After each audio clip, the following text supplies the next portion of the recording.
Futura Science vous invite à découvrir toute l'actualité scientifique au cœur de la science.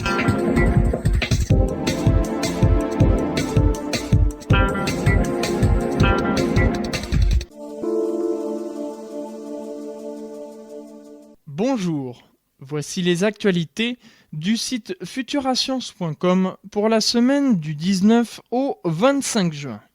Magnétosphère, des bulles pétillent autour de la Terre. Nous l'ignorons, mais l'espace pétille au-dessus de nos têtes. En effet, des travaux récents relayés par l'ESA nous apprennent que, à l'interface entre la magnétosphère de la Terre et le vent solaire, des bulles de faible densité apparaissent, grandissent, puis disparaissent. Le 2 mai 2005, les 4 satellites de Cluster se trouvaient en amont de la zone de choc lorsqu'ils observèrent un phénomène singulier. Pendant 15 secondes, ils constatèrent la présence d'une bulle dans le vent solaire, une zone de l'espace où la densité chutait rapidement et où la température des gaz était particulièrement élevée. Les satellites avaient alors pu mesurer sa taille, environ 3700 km. En se penchant sur les données de 6 orbites décrites par Cluster, les chercheurs ont détecté la présence d'environ 150 bulles de ce type. La température du gaz mesurée à l'intérieur de ces bulles peut atteindre 10 millions de degrés Celsius et leur taille moyenne est estimée à 1000 km. Selon les chercheurs, ces bulles n'existent probablement que pendant 10 secondes avant d'exploser et d'être remplacées par le vent solaire. Quelle source d'énergie permet à ces bulles de se former ?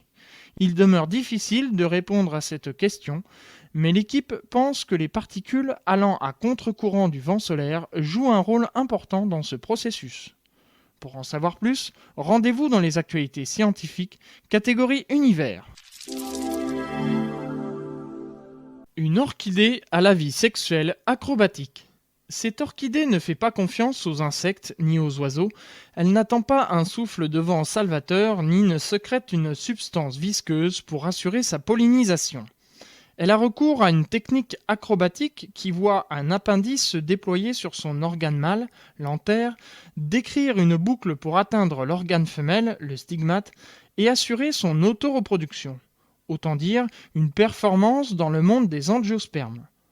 Dans un premier temps, l'orchidée ôte le chapeau recouvrant l'organe reproducteur mâle et révèle de ce fait un appendice flexible qui présente à son extrémité 2 poches de pollen. L'appendice se tend puis se courbe pour contourner le rostellum et décrire une boucle périlleuse en direction de l'organe reproducteur femelle. Une fois parvenu à destination, il n'a plus qu'à déposer le pollen dans la cavité du stigmate. Cette nouvelle stratégie de pollinisation est exposée dans la revue Nature. Elle se révèle payante puisqu'elle permet la formation d'un fruit dans 50% des cas. La plupart des orchidées font appel au vent, aux insectes ou aux oiseaux pour assurer leur pollinisation. Alors, pourquoi cette orchidée a-t-elle recours à cette technique si originale ?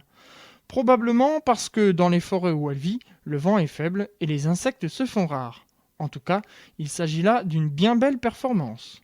Pour en savoir plus, rendez-vous dans les actualités scientifiques, catégorie vie. Nous vous invitons aussi à consulter le dossier Mali, une oasis pour la biodiversité. Futura Science, au cœur de la science. Une arche de Noé végétale enfouie dans les glaciers de l'Arctique. Un souterrain creusé dans les glaciers sur une île isolée au beau milieu de l'Arctique.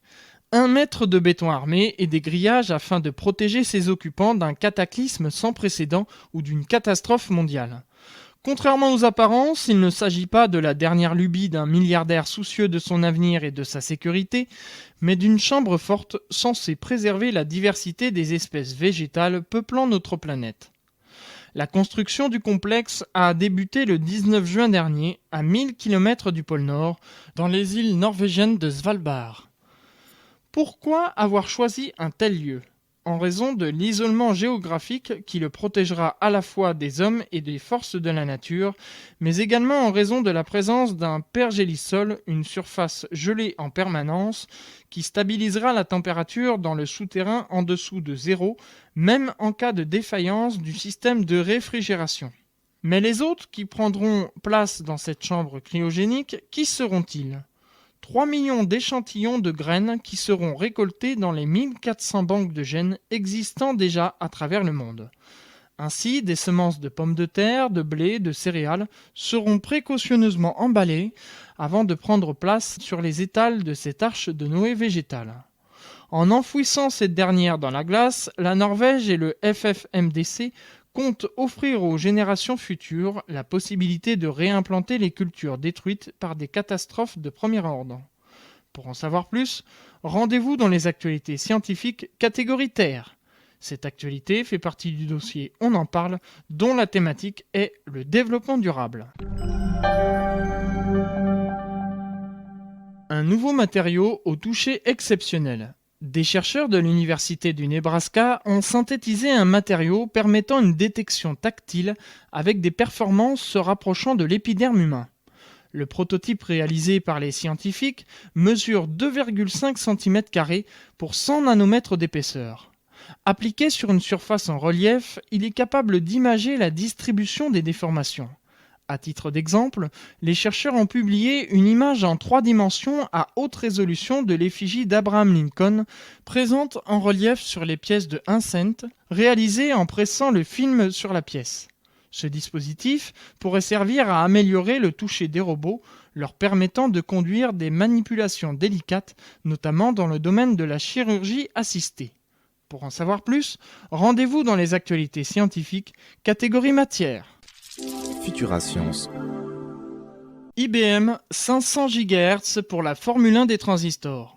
Un transistor capable de scotcher sur la ligne de départ tous les transistors équipant les puces actuelles vient de sortir des écuries IBM.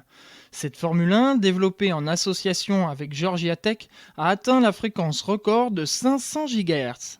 Selon les chercheurs, sa cadence est 100 fois supérieure à celle des transistors présents dans les microprocesseurs de nos ordinateurs et 250 fois supérieure à celle des puces de nos téléphones portables.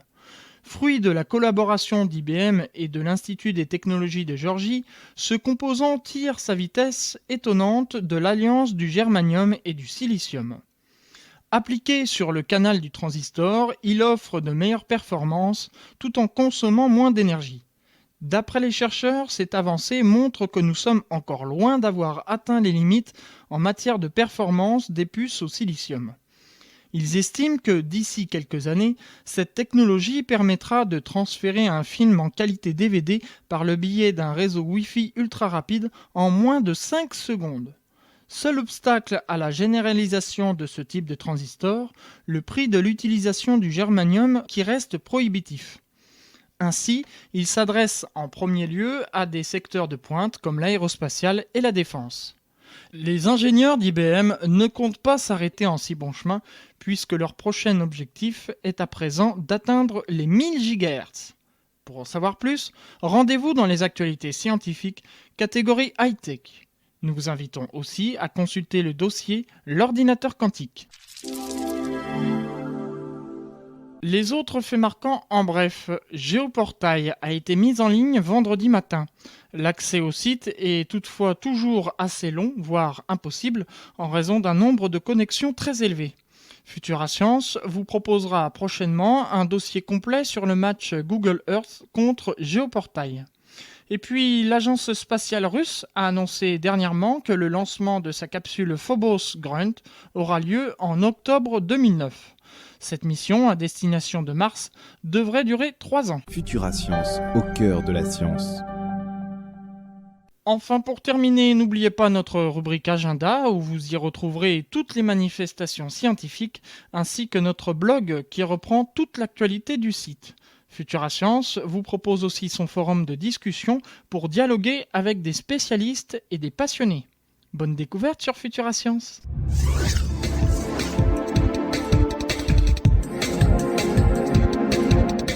C'était le podcast de Futura Science. Prolongez la découverte sur le www.futurascience.com. Futura Science, au cœur de la science.